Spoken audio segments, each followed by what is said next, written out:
everyone, and welcome. Thank you for taking time out of your day to join us. We're here to talk about the lifeblood of every successful brokerage, recruiting.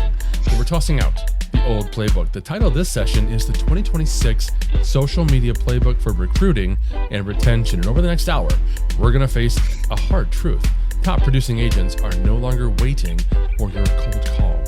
We've all seen the old strategy of brokerage feed that looks like a digital bulletin board of just listed flyers. We're going to talk about why that fails, and we'll be digging into a strategic playbook on how to build a recruiting engine that works while you sleep.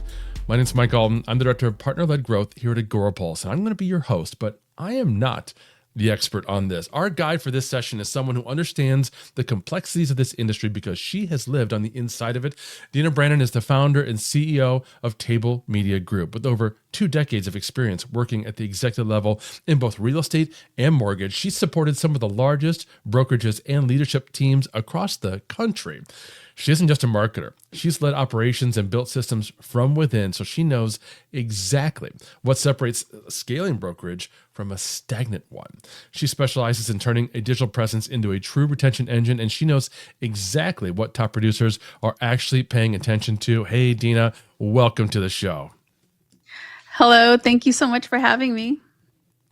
So glad you could be here with us. I know folks are excited. Let's just dive right in. I want to start with the hard truth. You believe agents have already made up their minds about a brokerage before the interview. What are they looking for during that digital stalking phase? I love this question. What I would say is they've already formed their opinion just by being on social media. They're seeing the feeds come through.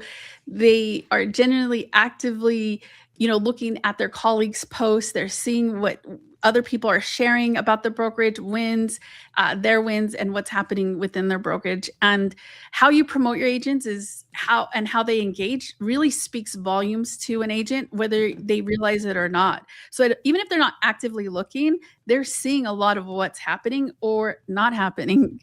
So when they get to the interview stage, they're really looking more for confirmation of what they think they already know about your brokerage. And I think the biggest misstep you can have is just not having a presence where the majority of agents are living on social media. I think that is a killer for you. And if you aren't posting strategic content that speaks to them, I think you're missing one of the biggest opportunities when it comes to recruiting. That makes a lot of sense. But if I'm a broker or an owner, and I look at my current feed, what's, like the red flag that tells a top producer, don't join this company? The kiss of death is probably, I would say, inactivity or copy paste content. I think when people see that, what it signals to them subconsciously is that you're not a modern brokerage. You don't know how to support one of the biggest issues that most agents have, which is marketing themselves, getting more business. If you can't do it for yourselves, how can you do it for them? I think you need to get a better sense of who your audience is. And I think people struggle with that. And I think that top producers can see that happening and they're bypassing that content. They're scrolling right past. Even if you have great value, even if you're doing really great things, if your content doesn't reflect that, they're not going to pay attention to that. I think one of the other mistakes that people make in their brokerages, when they see the same person over and over, it either one makes them look really small, or two, it makes it look like they're only promoting one agent. And so I think it's really important to have a strategy in your content and have some diversity in your content. So let's talk about that, because I know you've talked about having categories specifically for attracting content, I know you've had categories of content to attract talent, I need to say. So could you break that down for us? Are top producers looking for something different than a brand new agent?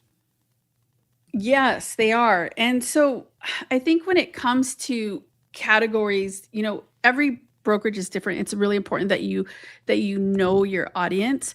And this is where strategy really matters, I feel. So content strategies or categories is really what keeps your brokerage consistent and focused. If you know those categories, you can make sure that you have a plan when it comes to your content, and you're just not throwing out, random content out there and wasting your time and your money. I think what people sometimes don't understand is campaigns is where you really get drilled down to that messaging. And this is really where you're able to hit certain types of agents. So for example, if my biggest two categories is recruiting and retention. And those subcategories could be things like training, support, marketing, education. And for retention, it might be agent spotlights. It could be an agent client story. It's definitely not birthdays or anniversaries in any of those. And so I think those categories will really help you dial in the message to reach the people that you want to reach. And what's important to a new agent is not necessarily important to a seasoned and top agent. New agent, it may matter that you're doing mentorship. It may matter that you're teaching them about compliance, and it may matter that you have new training about market. For top agents, they care about leverage, they care about efficiency, and they care about having an attorney that can help them through difficult transactions, because they're sometimes dealing with multi-million-dollar transactions for people. And I think making sure that you're dialing in that message through categories and then through campaigns is really going to make the biggest difference when it comes to your content. So let's talk about leadership. And I'm sorry if I'm calling out some of the folks who are watching right now, but I know we see a lot of brokers who hide behind their logo, or they're trying too hard to be an influencer maybe. How do you humanize a leader without it feeling forced or salesy? Stop making your leaders do TikTok dances, unless that's who they are. I think the mistake that brokers make is they're listening to the 20-year-old admin or social media person and telling them who they are, but they're the experts. And not everybody needs to be on camera all the time. You need to lead with your value. And I think in our industry, I think this is really important. In our industry, when things are chaotic or unknown, people look for voices of reason. They look for strength in our industry.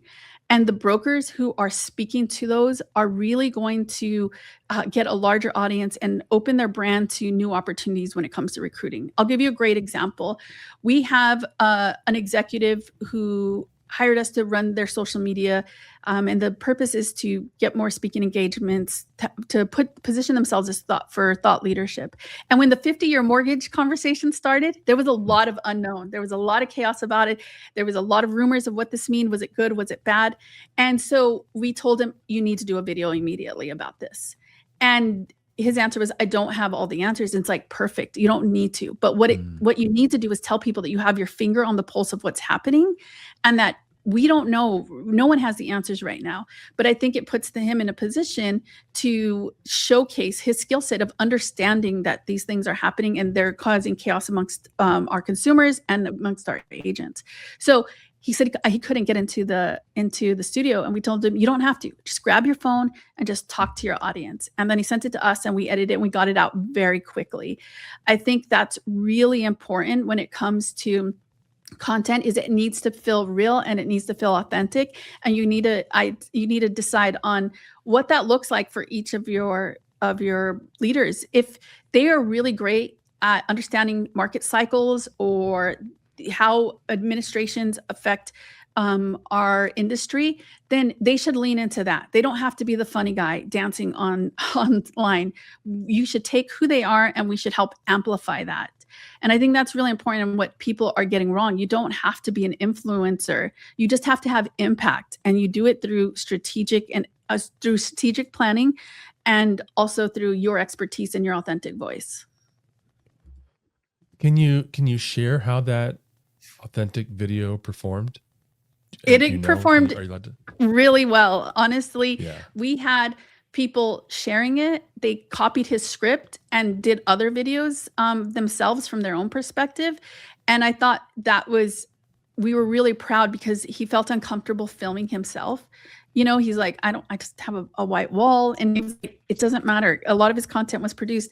It was moving. I think what really mattered was that he was moving at the speed of the industry. So in social media, we say this a lot, moving at the speed of culture, right? And everything's moving very quickly. But he moved at the speed of industry, I think, which showed his expertise. And it was a great video that did really well. It didn't need a lot of bells and whistles because what that he said was so impactful.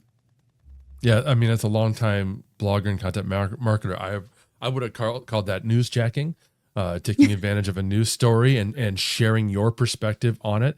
And you're right, that authenticity just shines through, particularly in those kinds of instances. And I love how you reinforced, he was giving up objections. Oh, I don't know what to say. I don't have all the answers. I don't know the background. None of that matters.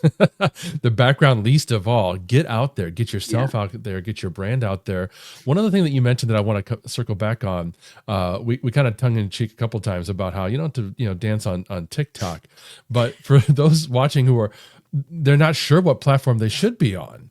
And there's a lot of questions and marks about TikTok this week anyways. Should they be looking at TikTok? Is it always LinkedIn for this kind of content, or does it matter on the individual? How do you think through that process? I think you need to know who your target audience is and be where they're at. If they're on TikTok, by all means, be on TikTok. If they're on Instagram, be on Instagram. If they're on LinkedIn, be on LinkedIn. And I think it's important, if you understand who you're going after in recruiting, then that's where you need to be at. And so I think one of the things that people sometimes really stress out about, they think they have to be on every platform. I don't recommend it. I think you should be where you can be most effective, because the worst thing is finding, an agent looking you up, having some interest, and then seeing, you don't have a presence on TikTok. You did a couple of videos and they weren't that good. And so it looks like you kind of abandoned that account. Or if you are on Instagram and you kind of have some stuff, but then it kind of falls off and then you kind of get back into it. It's important to know that you don't have to do it all. You just have to pick one and be consistent at that platform. So it depends on the audience and also your bandwidth. Remember, TikTok rewards really fast and quantity-driven content, and it's great for trends and picking up on some fun stuff. But if that's not you, I would stay off of it. Instagram rewards quality. They're constantly trying to get people with Meta. They're constantly trying to get people to engage with their platforms. And so that's where a lot more strategy can come into play with quality of content, expertise. The messaging really matters in that.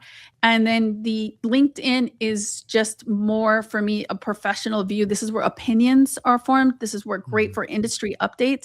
So I think it depends on, one, what you're good at, two, knowing where your audience is at, and three, knowing your bandwidth and whether or not you can handle the platform that you're just starting on. I couldn't agree more. And definitely not about your personal preferences. It's about your target audience. And your bandwidth. Now, you mentioned culture, so let's talk about that. It's a buzzword everybody uses.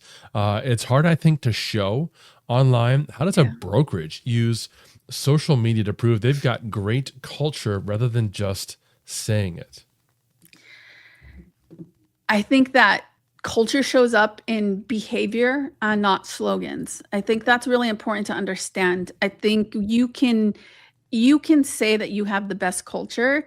You can say that your culture is strong, and you can show a video with some people at an event, but real culture is agents sharing your win. Your broker got Broker of the Year and they're posting it on their story. They're proud to be part of this team.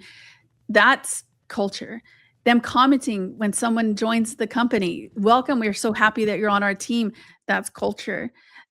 People, when they're showing just listed and they're resharing, like, that is culture. The engagement that you get online, you can't pay for that kind of engagement, honestly, because it's real, it's authentic, and you start to notice that. I see brokerages or mortgage companies, and I see the engagement from their agents, and I think, like, man, they're killing it in the culture war here.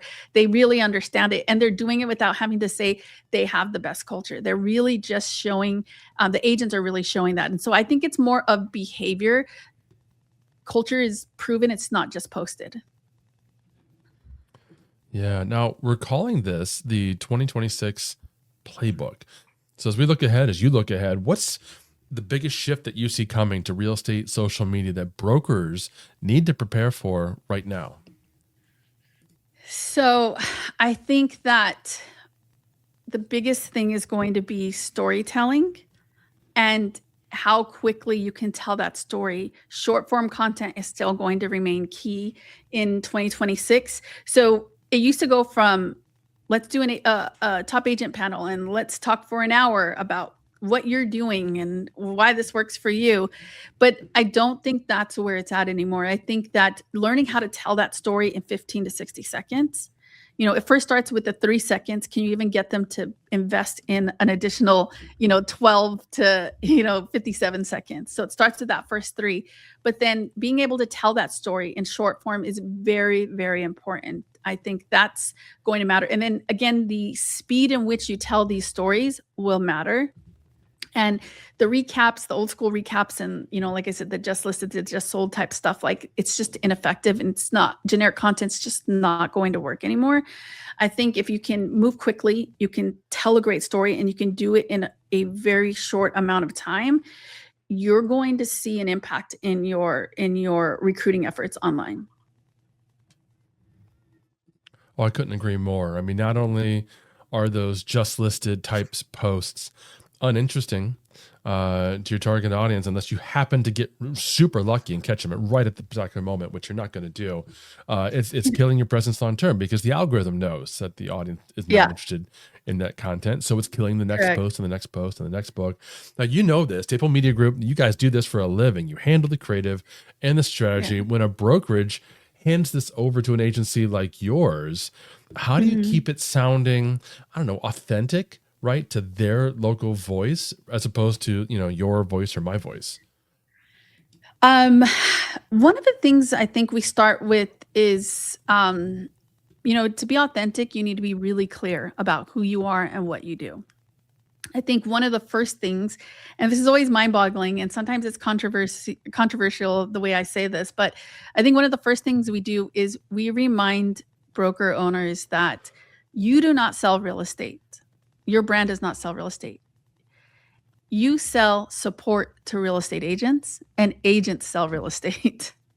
And I think that's something that they forget, which is why they do the just listed, or they talk, they're really trying to market to the consumer, but that's not our job. Our job is to market to the agents.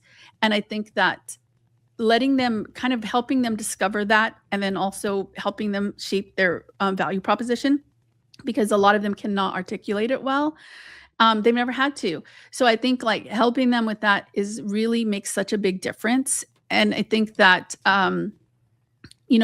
understanding now that agents are their own brand, and the brand of the brokerage or your national brand should be the battery pack that goes in the agent that really helps them go out there and capture market share. And I think that's going to be really critical for them being authentic. The other thing is you have to participate. You are the expert. You are the broker owner. You've been doing this for X amount of years, and you need to participate. You can't phone it in. If I'm looking at content and I can slap any logo on that content and it still remains true, you're missing out on strategy. We do all the heavy lifting. So we'll help them to identify all of those things. We'll help them with the strategy. We'll create it. We'll do the execution. We'll come up with the content ideas. We will come up with the cadence in which it should happen. We'll schedule, the filming, even if it's user generated filming, we'll do all of those things for you. But you have to have a level of participation. This is such an investment into your brokerage, and you want to have your voice heard so that your brokerage can remain authentic and competitive in such a competitive industry. Oh, I couldn't agree more. One of my favorite exercises from my friend Ann Hanley was, she said, take one of your social media posts, and like two of your competitors, take a couple of their posts, take the logo off.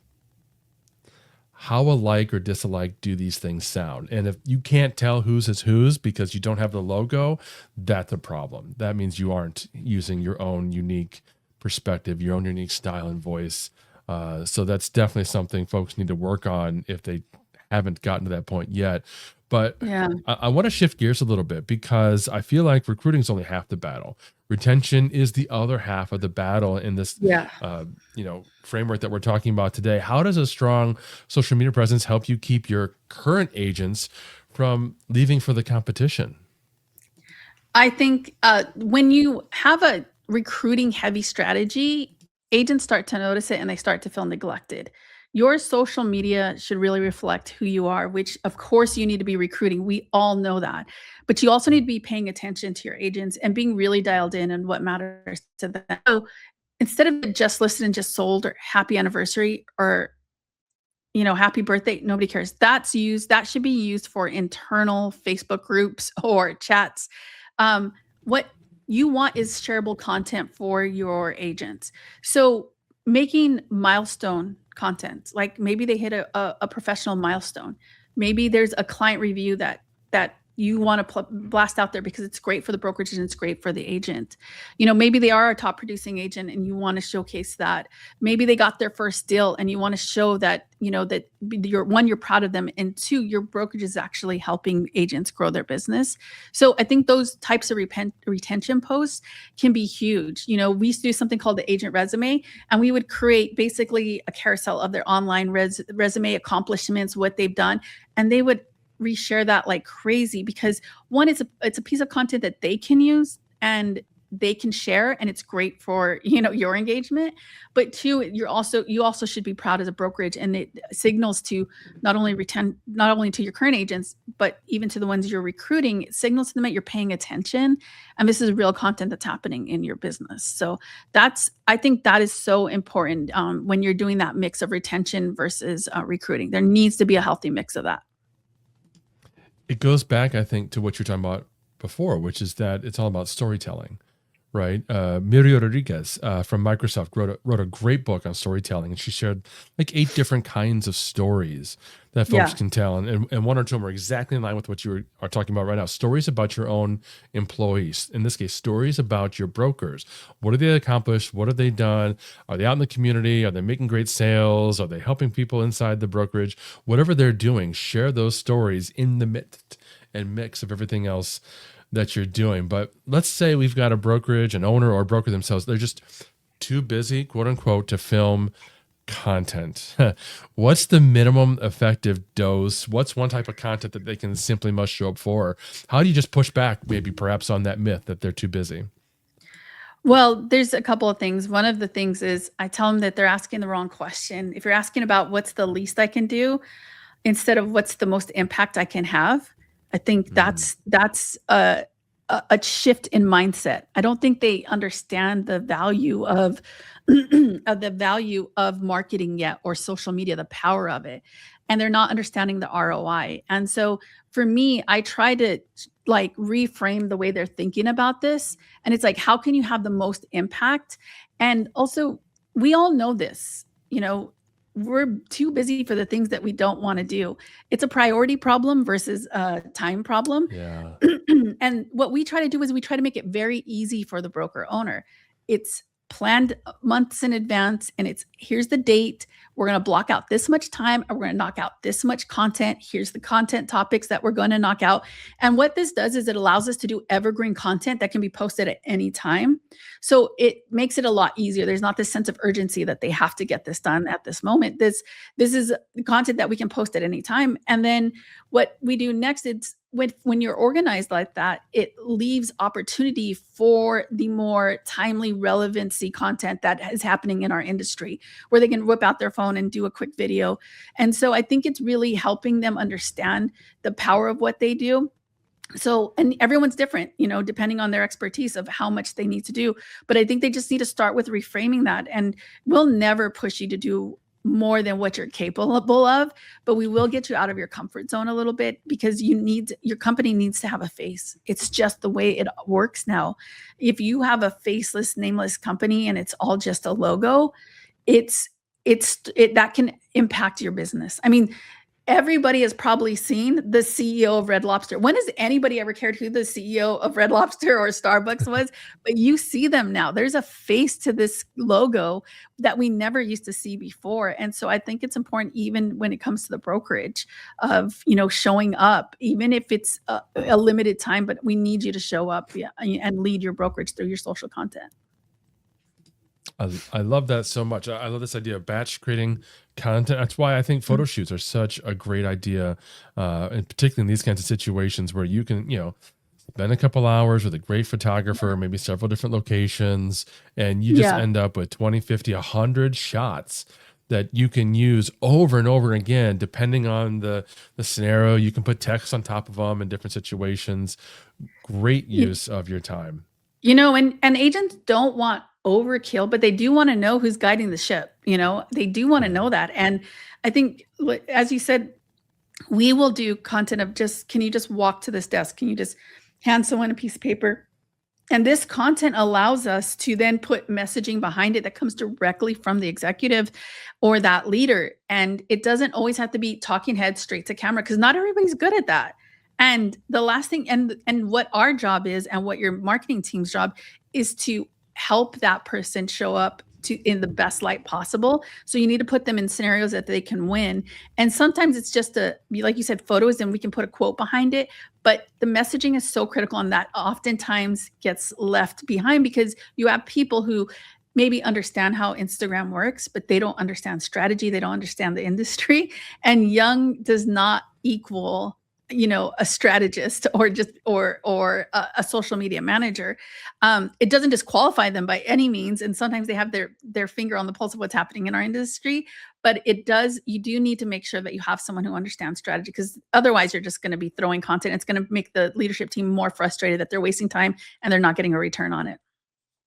That's absolutely right. So for folks who are watching today, maybe they want to audit their own recruiting readiness, so to speak. What's the one thing that they should change on their profile tomorrow morning? This is sometimes surprising to people, but I always say there needs to be a link in your profile and that talks about who your company is. So it should be a recruiting page, landing page. It could be, a one pager on your website, whatever that is. There needs to be something. And the reason why is because you're going to get comments, you're going to get likes, and a lot of that's going to come from, and hopefully from, internal engagement and retention, right? You're targeting some of those agents and they're going to comment and like, and that's great. But if there's a link in there, you can see how many clicks you're getting on that link, and that shows intent, which is a lot different. And then it can also help you with retargeting. So I think that's such a missed opportunity for people. Sometimes they're not putting that in there, and they're not going through and saying like, okay, now we got them. Now we see intent. Now let's get them to action. But if you don't do that, it's just comments and likes, and you're not really deciphering between, are these new people, or they are just our agents? And I think that's where the strategy gets lost. But that's probably the number one thing that I would do. Is I love seeing who's clicked on there, who's looked at our profile. I love seeing how many clicks we're getting. And if we change up the link, did that make a difference? Does that help? When you have a really great piece of content and it drives someone to your profile page, and then they actually click on the link, it gets you one step closer to conversion.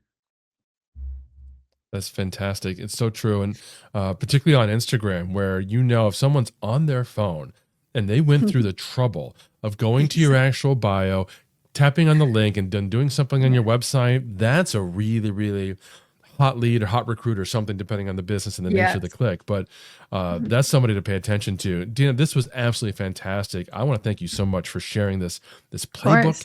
It's clear to me that social media for real estate isn't just about vanity metrics or just sold posts. It's a critical business development tool. And for everyone watching, if you loved what you heard today, but you're thinking, I run a brokerage, I don't have time to be a content creator or map out these storytelling strategies, that's exactly what Dina and Table Media Group do, helping brokerages stop guessing and start scaling through high-impact systems. That's their specialty.